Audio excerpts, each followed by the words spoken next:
Assalamualaikum warahmatullahi wabarakatuh. Perkenalkan, nama saya Ika Wijaningrum dengan NIM 2250802011 dari kelas 01 Ganjil. Di sini saya akan menjelaskan sedikit tentang literasi digital pada era digitalisasi dalam kehidupan sehari-hari. Yang pertama adalah pengertian literasi digital.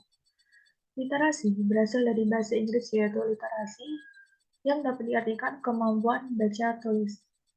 Dalam Kamus Besar Bahasa Indonesia atau KBBI, literasi merupakan kemampuan membaca, menulis, dan kemampuan individu dalam mengolah informasi. Sedangkan menurut Diana Herlina tahun 2017, literasi digital adalah kemampuan menggunakan teknologi dan informasi dari piramida digital secara efektif dan efisien dalam berbagai konteks, seperti akademik, karir, dan kehidupan sehari-hari. Berdasarkan pengertian di atas, juga dapat disimpulkan bahwa literasi digital adalah keahlian mengkaryakan dan berbagi atau sharing dalam suatu peluang yang sering muncul dengan bentuk yang berbeda, dengan cara menggabungkan dan mengkomunikasikan apa yang dimengerti mengenai kapan dan bagaimana mengakses piramida teknologi informasi guna untuk mencapai suatu tujuan. Yang kedua adalah kompetensi literasi digital. Menurut Paul Gilster tahun 2020, terdapat 4 kompetensi yang dimiliki oleh seseorang yang telah mampu melakukan literasi digital. Di antaranya, yang pertama adalah pencarian di internet atau internet searching. Ini contohnya seperti mencari jurnal di Google Scholar atau mencari berita-berita terkini di Google atau Chrome. Yang kedua adalah panduan arah hypertext atau hypertextual navigation. Pengguna internet akan dituntut untuk memahami panduan arah hypertext atau hyperlink dalam web browser. Biasanya cara kerja web ini akan diakses melalui HTTP, HTML, URL, atau HTTPS. Yang ketiga adalah evaluasi konten informasi atau content evaluation. Kompetensi ini dilakukan untuk para pengguna internet agar memiliki kemampuan evaluasi dan berpikir kritis.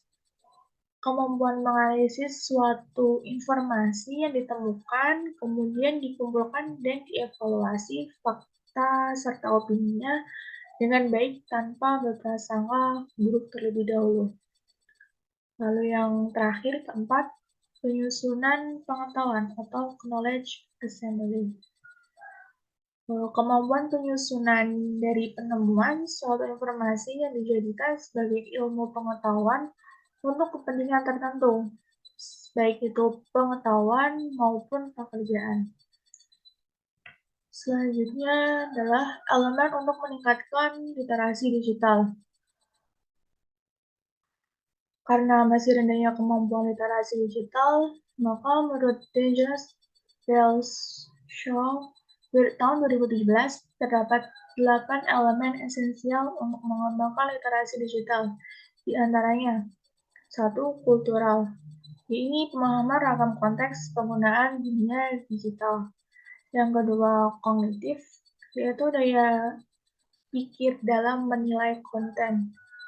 Yang ketiga adalah komunikasi.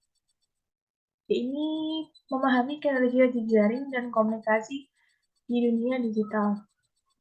Yang keempat, kepercayaan diri yang bertanggung jawab.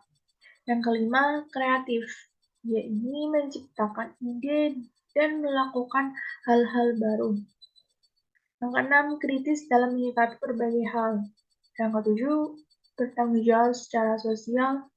Dan yang terakhir, kedelapan, yaitu konstruktif, yaitu daya cipta sesuatu yang ahli dan aktual. Selanjutnya, manfaat dari literasi digital itu sendiri ada 5. Yang pertama, membentuk pribadi menjadi pembaca, penulis, dan komunikator. Kedua, dapat meningkatkan kemampuan dan kebiasaan berpikir kritis dalam memahami informasi.